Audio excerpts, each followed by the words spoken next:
So welcome folks to Geodiversity Council's Fireside Chat on Inclusive Products. I'm Amanda Light-Moore, and I'm one of the PM leads on MAPS.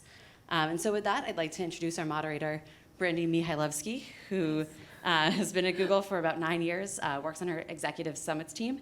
And I'll hand it over to Brandy to introduce our panel. Thank you guys for joining us today. I also want to introduce two Googlers who are joining us via Hangout. In New York, we have Dan Pritchett, an engineering director on the Geo team. If you can wave, Dan. And we have, in the Seattle area, Caleb Davis, a program manager, also on the Geo team. And I want to let everyone know who is watching via live stream. We have a Dory up that should be presenting shortly. And Maurice. Brandy. Maurice and I have been friends for over 20 years. He has quite an impressive resume. He has his Bachelor of Arts in Political Science from Cal State Fullerton, a Master of Arts in Public Administration from the University of Southern California, and that is in Emerging Communication Technologies, Privacy, and Civic Engagement. And he has a graduate certificate in cybersecurity strategy from Georgetown University. He's currently a Senate Fellow for the Republican Homeland Security and Governmental Affairs Committee supporting cybersecurity. It goes without saying that I've been in awe of Maurice for the last 20 years. He's worked across many government agencies, and he's managed to navigate some complex bureaucracies to raise awareness around racist and offensive place names in the United States. His work is literally changing the map. And it's amazing to me that he is working to dismantle structural racism in the United States. So please join me in welcoming Maurice Turner to Google. Thank you. So I'm personally very interested in hearing your process that got you here today. And I know that there's people who are here and watching via live stream that also would like to understand the process that you developed and took to change this place name so they could potentially follow in your footsteps. But first, I would like to ask you to take us back to that day in 2015 when you and your lovely wife, Preet, were hiking in Shenandoah National Park. What happened?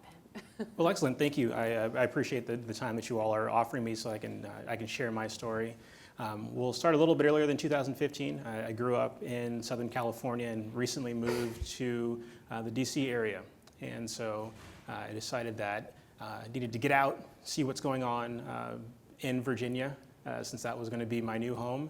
And that started with a hike. So getting out and enjoying nature. I came from Southern California. These whole things called seasons, which kind of dictate what you can do and where you can do it, were new to me. So summertime was around. This is July 2015. I go for a hike, take some photos, come back home, load them up on my computer, and open a map. And that's where I see that I just was. There's a stream there called Negro Run. And when I first saw it come up on Google Maps, I thought, that has to be a typo. There's no way that there's actually a place called Negro Run. And it kind of sat with me a little bit. And as I was thinking about it, I was considering, okay, well, it's obviously not a typo. There's some history that I need to learn about. So over the course of the following weeks and a couple of months, I began to learn more about the history of the Shenandoah National Park and its own struggles with segregation and desegregation in the 30s and 40s. And I just had this feeling in my stomach that it didn't sit well with me, that was a name that was still there. And so I thought, I need to change that. That's something that I don't want to be around when I go out to enjoy nature. So I started that process of basically just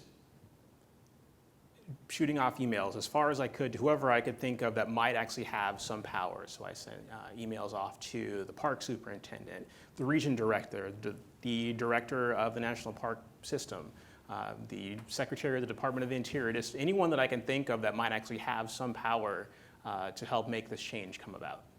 Wow. So when you were doing this research, you used Google Maps to identify the place that you were at, and then you named a couple of different agencies. In your process of discovering this place name, what did you learn about other offensive place names in the US? Well, I learned that they're everywhere. There are literally racist place names all over the country, in every state that we have in our country. And so it was just really shocking to me that we could have names like this that would reflect a time in history that wasn't inclusive, that didn't respect the diversity that we now have in our country. And thankfully, the government agency that's in charge of recognizing these names is very well documented. They've been around since 1890. And so as you can see, there are cards, name cards.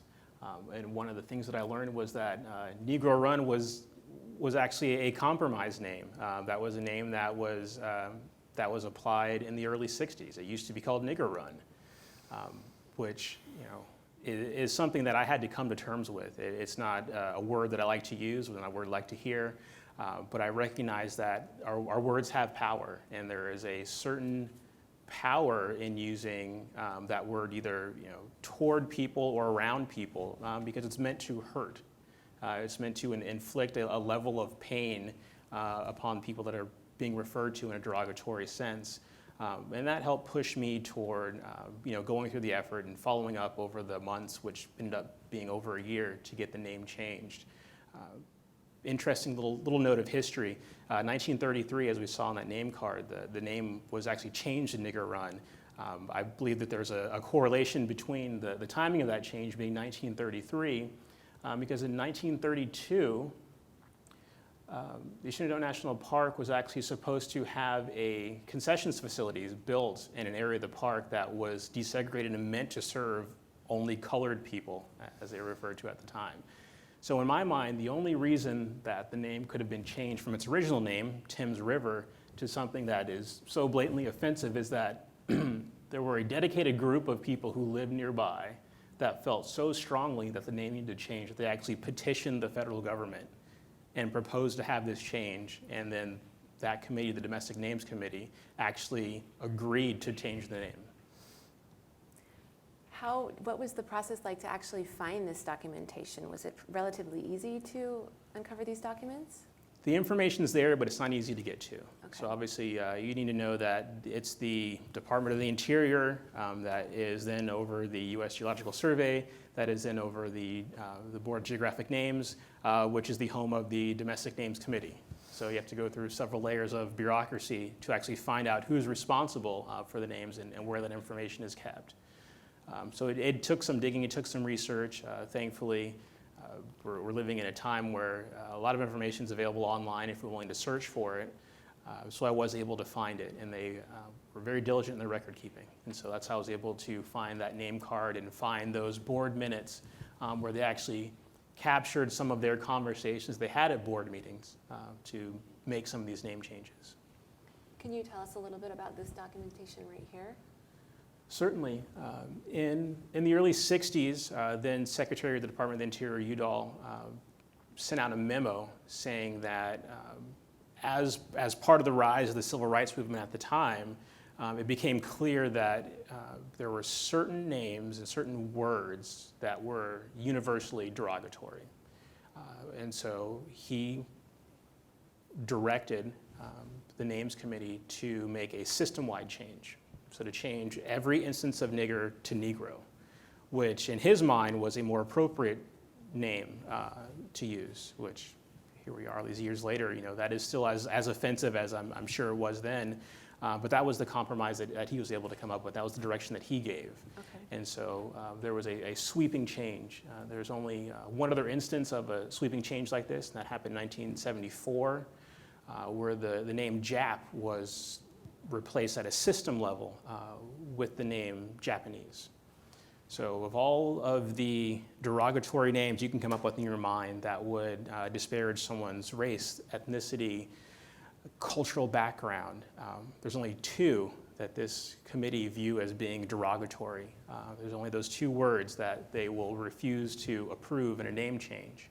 What I'd say is most frustrating about this whole process is that the committee recognizes that those two words are so bad they're not going to approve any new names using those words, but there's no process in place to go back and change all of the other over 1,000 racist place names that we have in the country. And you said the last time there was a sweeping change was in the 70s? 1974. Wow. Wow, so maybe this answer is obvious, but why did you take on this mission beyond just changing the place name that you discovered? As I said earlier, it literally sat in my stomach, and it's been sitting there and bothering me and motivating me for almost 2 years now, that this is just something that needs to change.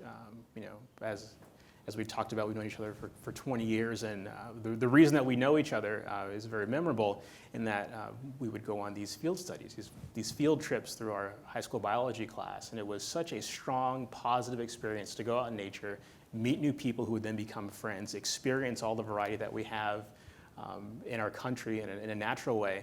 And I think, what would have changed in my life experience had we been out in Yosemite National Park and I'd come across a Negro run?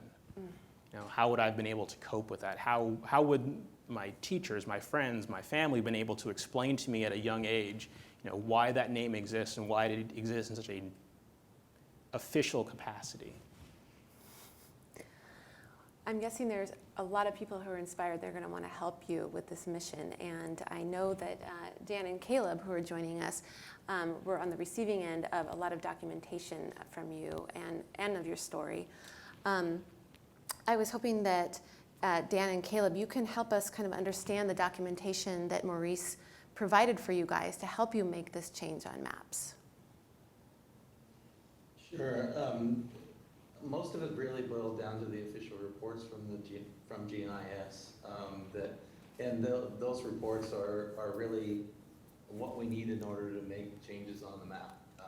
We need official government resources in most cases in order to make changes. So luckily, Maurice had done all of his legwork. He went through an amazing amount of effort, not only to change the name, but he had also tracked down all of this information. He forwarded it to Dan. Dan forwarded it to the Geodata Escalations team, which is a team I'm part of. We're kind of like the last line of defense for geodata problems on maps. We were able to quickly make change with the internal tools that we have. And can you help us understand why the change was made so swiftly, the documentation that Maurice provided, either the quantity or the way that it was presented to you? Well, we are an escalations team, and we really do care about things that are offensive, that have potential PR implications. That's really kind of our purpose, is to do these fixes. And certainly this, when it came in, fell very high in our priority list. And we were luckily the folks that Dan works with that maintain the geo pipeline have built the pipeline in a way that those changes can propagate to Google Maps very quickly. So it's our end really isn't rocket science. It's really just elbow grease. It's doing the hard work of going in the tools and making these changes. We were able to do that. We take in a lot of these reports internally and basically take action on them. Usually they're not as gratifying to work on as a report like this one, but we do. This is pretty much what we do. And Dan, can you talk a little bit about how you reacted when you saw Maurice's story on the Black Googler Network alias? Well, sure. So I mean, I saw your email, and this seemed like such an obvious thing that we needed to take care of. And to reinforce what Caleb said, Maurice had done the critical work for us. I mean, one of the things that we try to make the map factually accurate, and unfortunately sometimes we have these kinds of situations where the facts aren't facts that we like. By Maurice having this name change in place, to me it was something I saw. It's like, well, I saw your email. It's like, well, this is something that I deal with working with Caleb and his team all the time in terms of dealing with these kinds of escalations. So just let me pick this up and get that over there. And it clearly was one that we wanted to treat with a fair amount of urgency. And what are these reports that are in the deck that are on display right now? Can you help us understand what these represent? Caleb, you want to take that? Sure. So these are basically the official citations from GNIS that more or less give us the information about what is considered the officially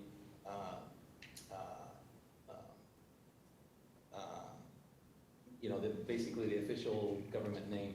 And in this particular case, because Maurice was able to petition the U.S. Board of Geographic Names to have the name changed back to Thames River, we were able to use that resource.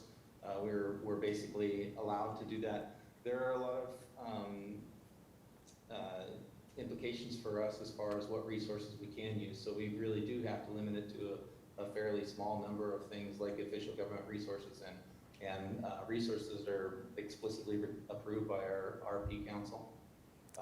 So that's, and this particular report, it has a very good, description of the location of the river, when this was defined. There's a series of identifications for it, but that's pretty much all there is to it, the GNIS report. So I imagine there would be a lot of changes that are happening constantly. How would we scale something like this? So the good news is that a major priority for Google, Google Maps product, and actually has been through all of 2016 as well, is to allow users to provide us with information about the map, to tell us about things that are wrong in the that we have factually incorrect. So the one thing that I'm looking forward to is being able to continue to get these reports in. We have both a combination of algorithms as well as people, both users and operators, that can help us make decisions on these edits as to whether we should accept them or not. Now, it is a little challenging for things like rivers. We don't have river names as a feature that we support just yet, but our goal is to continue to open up more and more things that can be edited on the map so that individual users can actually tell us about things that we've gotten that are wrong. And you said that one of your first things you did when you came back from the park was to go onto Google Maps. Did you start the process of reporting this initially on Maps? I don't think that I did. I try to be pretty well documented, and I don't have that in my notes. I know that it's kind of come full circle, and that's been the most fulfilling part of this whole process that I've been involved with, in that I first saw the name on Google Maps, and you go through that 18-month period of figuring out who to talk to, following up, waiting, being patient, having it go through the bureaucratic steps. And then it truly was that I was very happy when I saw the board approve the name, but I was the most satisfied when I saw the update happen on Google Maps. It was just that recognition that in modern day, it's not the paper map, it's the digital map. That's what people see. There are more people seeing maps because they have smartphones, they have computers, they simply have more access to the information. And that information is, quite frankly, for most people, going to be digital.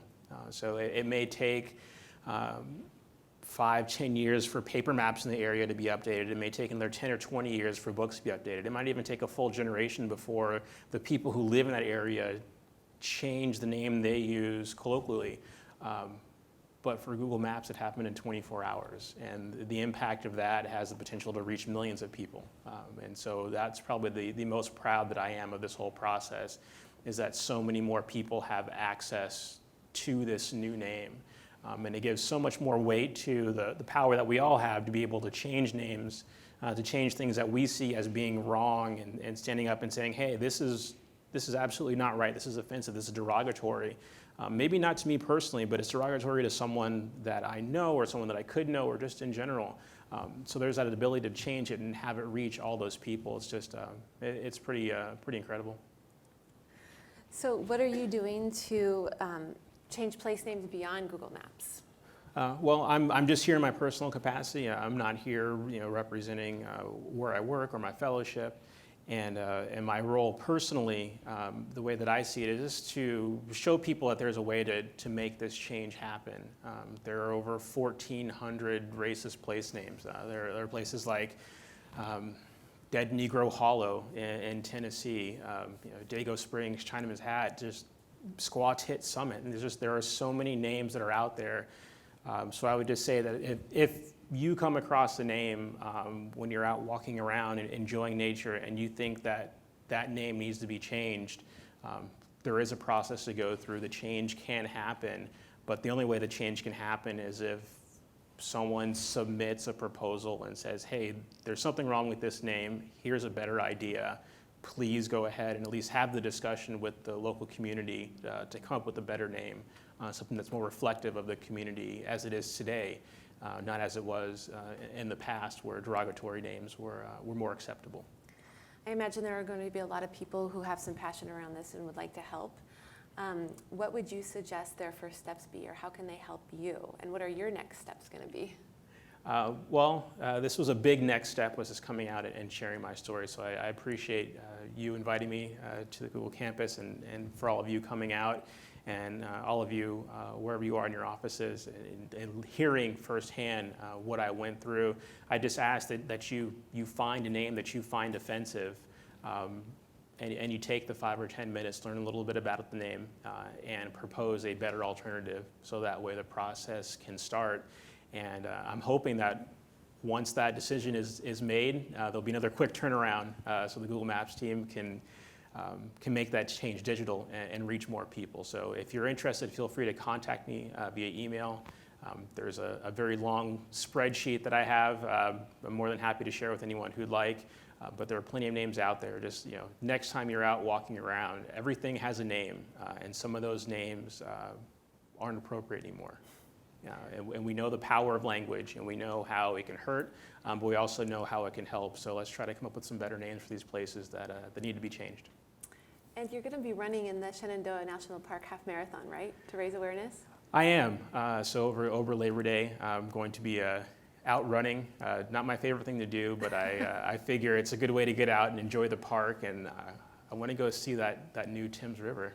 Awesome. Congratulations. Thank you.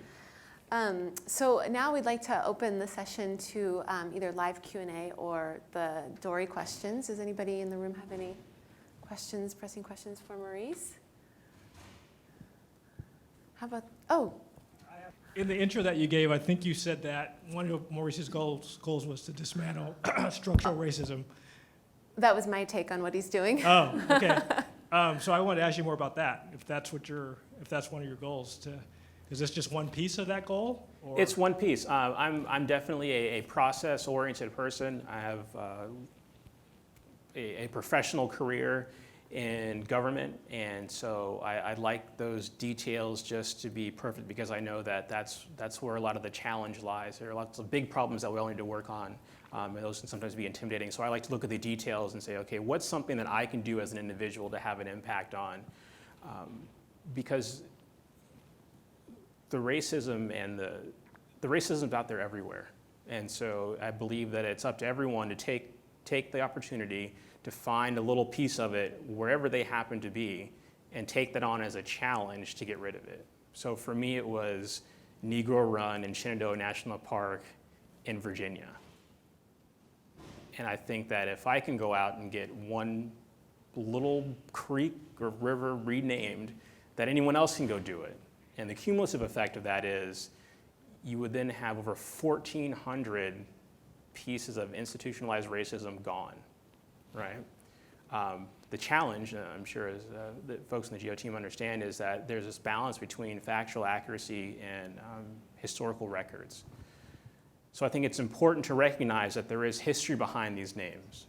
Places changed names, over the course of history, and it's not necessary that a place keep its name the entire time, but there needs to be a record of it. And I think, at least when we're talking about place names recognized by the federal government, there's good record keeping. So I'm not afraid to go out and ask for a place to have a new name that's more reflective of the community that exists today.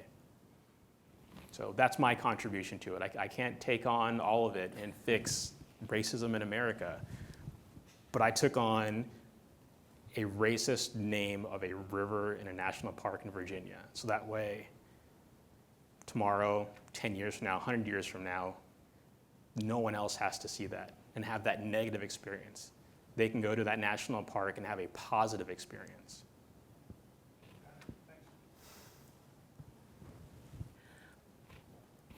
Maurice, thank you so much for coming to Google today and sharing your story with us. It was My my pleasure. honor. Absolutely. Thank you. Thank you, Brandy. Appreciate it. Thank you, guys.